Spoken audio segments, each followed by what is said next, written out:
In today's video, I'm going to teach you how to add drop shadow in WordPress Elementor. We'll walk through this together step by step. So even if you're new to Elementor, you'll be able to follow along and get a clean, professional looking result.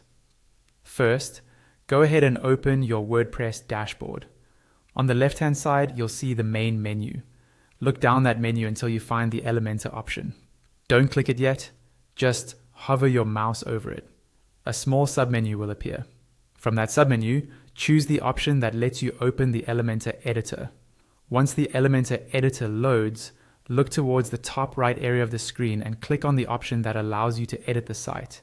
This will open the page or template where you want to add your drop shadow. Give it a moment to load, especially if your site has a lot of content. Now that you're in the editor, let's choose the element you want to apply the drop shadow to.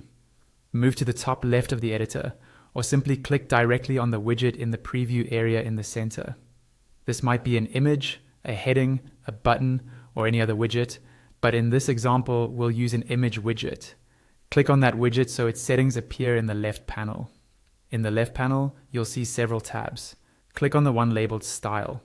This is where you control how your widget looks. Scroll down to the bottom of the Style section until you find the Box Shadow option.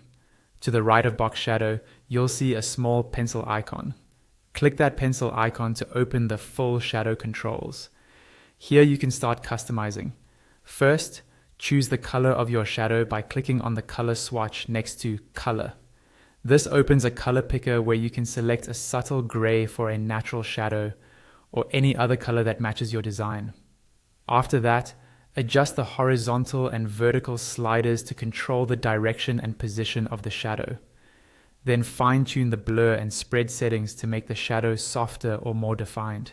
Keep an eye on the live preview in the center of the screen as you adjust these values so you can see exactly how your changes affect the design.